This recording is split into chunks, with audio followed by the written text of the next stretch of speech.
Greetings everybody, my name is Pakal Hathaway and I would like to take this opportunity to talk about some of the bloody violence and problems that exist in Mexico for these past couple decades, but most importantly, to look at the beautiful solutions created by its very own indigenous people in response to this violence. But unfortunately, it's been its very own government that has worked to repress these beautiful solutions. And the Mexican government has been receiving military and financial aid by the United States government in order to help stop these solutions. So we're going to look at the Mexican state of Guerrero to understand this much better and to see these beautiful solutions in motion. Now, keep in mind that this November 6th of 2015, it will be 2 years that our indigenous leader by the name of Gonzalo Molina has been in prison on two trumped up charges. One of terrorism, the other of kidnapping. Now, Gonzalo Molina belongs to one of these solutions in Mexico, and that is he belongs to what they call la Policía Comunitaria. And in Guerrero and in Mexico, it turns out to be that under Mexican federal law and under Guerrero state law, indigenous people have the right to create their own government and by extension their own security forces. Now, this in Guerrero, this one that institution that Gonzalo Molina belongs to was founded in 1995, and their name is La Coordinadora Regional de Autoridades Comunitarias. Oh, and their acronym in Spanish is La CRAC. So it turns out to be that the violence that we see now in Mexico that, reached its peak, you could say in 2013, where as a result of this failed by design war on drugs, you have more than 130,000 people murdered, you have more than 30,000 people disappeared. Now, this, to a certain extent, this violence existed in Guerrero in the 90s, and which forced our indigenous communities to organize and take advantage of these laws and create our own security forces and to democratically elect our representatives there in places like Tixla and Olinala and other communities of Guerrero. Now, so what happened to Gonzalo Molina was that on August 26th of 2013, La Policía Comunitaria, along with the family members of Nestora Salgado, who is another indigenous leader who is wrongfully incarcerated right now, were desperately looking for her. The Policía Comunitaria disciplinedly marched into a municipal building to demand Nestora's whereabouts, while the family went and knocked on the door of the U.S. Embassy to find out where she was at. It turned out to be that the U.S. Embassy told the family that she had been detained on kidnapping charges and had been immediately transported to a maximum security prison in Nayarit, Tepic. This is another state. This is thousands of miles away from Olinala. And mind you, her family didn't know. She did not see a judge on these charges, and she was immediately taken to this prison and put in solitary confinement, where she was there for approximately 17 months. Now, Gonzalo Molina and the rest of the Policía Comunitarios are demanding this municipal building of Tixla of her whereabouts. In the process, the local police agencies have confront La Policía Comunitaria, and in their defense, La Policía rightfully defend themselves, and in the process disarm and detain a couple of these police officers in this confrontation. And so what ended up happening was a few months after, on November 6th, Gonzalo Molina is detained and imprisoned and wrongfully charged on these cases of terrorism and kidnapping. So what we're seeing here is that these are one of the solutions to the violence in Mexico, but they're being repressed by its own government. And what we learn where these Policía Comunitarias operate is that crime decreases 90%. Therefore, you have 90% decrease in homicides, rape, extortion, police corruption and collusion with organized crime, military repression. That decreases. Therefore, you have an indigenous community living in tranquility, living in so-called peace.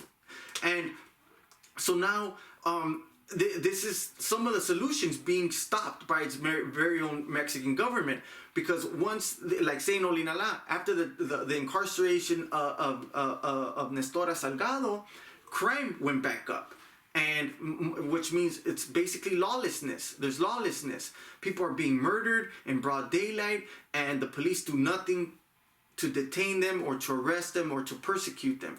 Now, another beauty of this Policía Comunitaria is that they have created their own houses of justice, what they call houses of justice. In Spanish, they call it casas de justicia.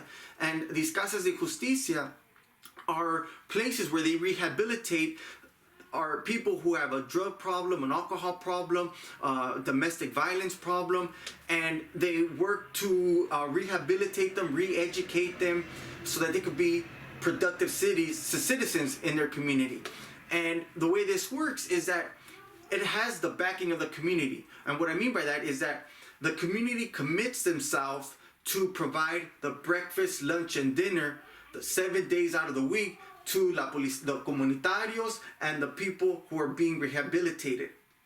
Now that is beautiful, because keep in mind that Guerrero is a very impoverished state, where you have some of our relatives there living in locations where there's no running water, no electricity, no telephone lines, living under aluminum roofs, and it's just poverty. But nonetheless, our community there have persevered and have harnessed their intelligence, harnessed their creativity, and come together to create this Casa de Justicia and work with the Policía Comunitaria to rehabilitate our family members who have these problems.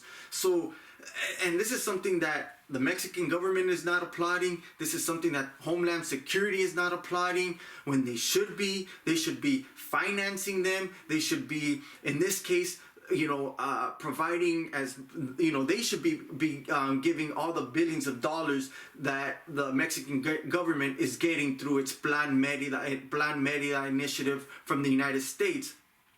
But it's backwards. This is a world in reverse, where indigenous people have control of their lives, have control of their communities, and are being successful in eliminating crime. But nonetheless, they're being incarcerated. They're being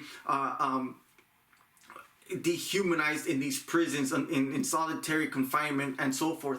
Now, one more final beautiful